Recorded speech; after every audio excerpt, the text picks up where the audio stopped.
It's okay. I'm also trying to lose weight for 25 years now. ये सिर्फ मोटे लोग समझ सकते हैं कि अगर तुम मोटे हो ना तो तुम्हारी लाइफ में वेट लॉस एक पैरेलल चीज चल रही होती है. तुम पैदा हुए वेट लॉस, तुम नर्सरी में गए पढ़ने वेट लॉस, स्कूल में गए वेट लॉस, शादी हो गई वेट लॉस, बच्चे हो गए वेट लॉस, डिवोर्स हो गया वेट लॉस, लाइफ में अप्स एंड डाउन्स आ रहे हैं, सुख दुख आ रहा जा रहा है, वेट लॉस तुम्हें छोड़ के कहीं नहीं जा रहा. तो वेट लॉस के लिए सबसे पहले जो हिंदुस्तानी करते मैंने वही किया, भगवान से प्रार्थना. मैं हे भगवान प्लीज इस पेट का कुछ कर. पता नहीं क्या कम्युनिकेशन में क्या तो सीन था, भगवान को पेट की जगह सुनाई दिया बाल.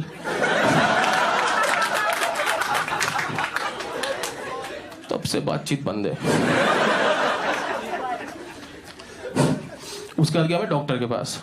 तो डॉक्टर ने आते ही सबसे पहले से पूछा कि कुछ खेलते हो क्या, खेलने से इंसान फिट रहता है, कुछ खेलते हो. बोला हाँ चेस.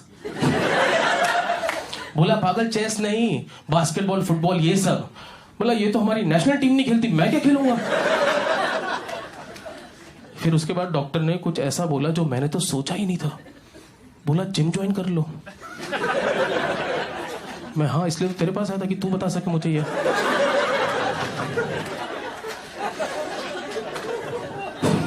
मुझे तो पता ही नहीं था ना. तो जिम ज्वाइन कर लो. तो ठीक है, तो मेरी बंदी जाके जिम की फीस भराई. एक हफ्ते बाद आके बोलती कि एक हफ्ता हो गया तुम जिम क्यों नहीं गए. मतलब ऑफ कोर्स नहीं जाऊंगा, तुमने देखा जिम फर्स्ट फ्लोर पे और वहां लिफ्ट भी नहीं है. तो आके बोलता अरे यही तो पॉइंट है कि सीढ़ियों से भी चढ़ोगे उतरोगे तो वेट लॉस होगा. मतलब पागल फिर जिम जाने की जरूरत है, हमारी बिल्डिंग में नहीं सीढ़ियां. और कितना अजीब लगेगा सीढ़ियों से चढ़ते हो पूरा दिन. कोई 9 बजे सुबह ऑफिस जा रहा है, मैं सिर्फ चढ़ रहा हूँ उतर रहा हूँ. कोई बच्चे को स्कूल से लेके आ रहा है, मैं सिर्फ. कितना साइको लगेगा. लोग बोले कि जब से तौर साहब का बेटा 10वीं में फेल हुआ था ना. तो डॉक्टर वापस गया, मैं ये जिम वाला तो नहीं होगा और बता. तो उसे बोले ये चीज है लाइपोसक्शन, ये करके देखो बहुत सही है. इसमें क्या होता है. बोले इसमें आपका मांस चूस के बाहर निकाल लेती है. मैं है हाँ. बोला मांस बाहर निकाल लेती है. मैं सही है. मैं बाकी सब तो ठीक है, उसके बाद मांस का करते क्या हो. बोले पता नहीं. मतलब फिर नहीं कर रहा भैंस क्या.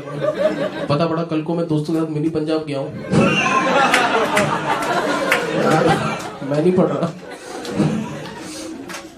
तो डॉक्टर ने बोला कि शायद तुम्हारा दिमागी संतुलन ठीक नहीं है, तुम्हें ना पढ़ने की जरूरत है. You need to read this book. इस बुक से बहुत लोगों का फायदा हुआ है. Book is called don't lose your mind lose your weight. इससे बहुतों का फायदा हुआ है. बोला ऐसा है. इससे सिर्फ एक ही इंसान का फायदा हुआ, उसका नाम है रुजुता दिवेकर, जिसने बुक लिखी थी. और किसी का फायदा नहीं हुआ. ये पढ़ने से कैसा वेट लॉस. ये क्या ओहो ट्राइसेप्स बन गए. ओ भाई साहब ओहो इसकी भी बन गई क्या. ओहो मैं चूतिया काटना बंद करूं. तो उसने बोला कि तुम खाते बहुत तेज हो, you need to feel your food. तेज खाने से मैं इसलिए मोटा क्योंकि मैं तेज खाता हूं, बस यही. मैं कल से स्लो खाने का मैं वर्ल्ड रिकॉर्ड बनाता हूं. अगले दिन सुबह 9 बजे मैं चला गया डोमिनोज. वहां मैंने डबल चीज पिज्जा ऑर्डर किया और उसको 500 रुपए दिए. ऊपर से मैं रात के 10 बजे तक डिस्टर्ब मत करियो. 5 दिन बाद ऑफिस गया तो फिर वेट बढ़ गया. तो डॉक्टर ने बोला था क्या खा रहे थे. मैं डोमिनोज का पिज्जा. बोला यही तो, you need to eat stuff like broccoli cauliflower spinach. मैं जहर नहीं खा लूं मैं. और एक बार में बता ना क्या करना है. ये इंस्टॉलमेंट में क्या बता रहा है.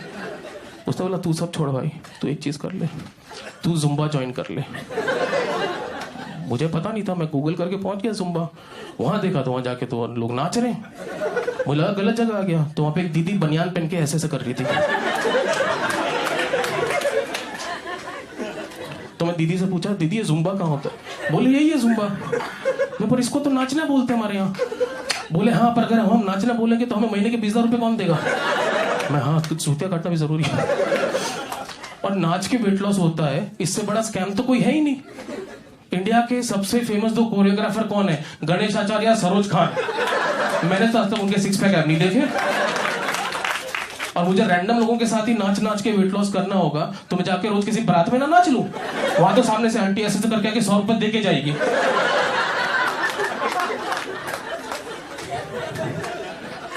फिर डॉक्टर ने बोला ऐसा है लास्ट चीज तो अपना थायराइड चेक करा ले. मुझे पता नहीं था थायराइड. अपन कॉमर्स स्टूडेंट. बोला यहाँ पे ग्लैंड होता है, यहाँ पे, उससे ना फैट बढ़ता है। बोला ऐसा, मैं जामनगर से, इसलिए मैं चूतिया मत काट फिर से। यहाँ पे ग्लैंड से इसका और इसका क्या लेना देना बे? कल को तू बोलेगा मेरे नाखून में मैल इसलिए मेरा वेट बढ़ रहा है। मैं तेरे से बात नहीं करनी, मैं घर जाके सो गया।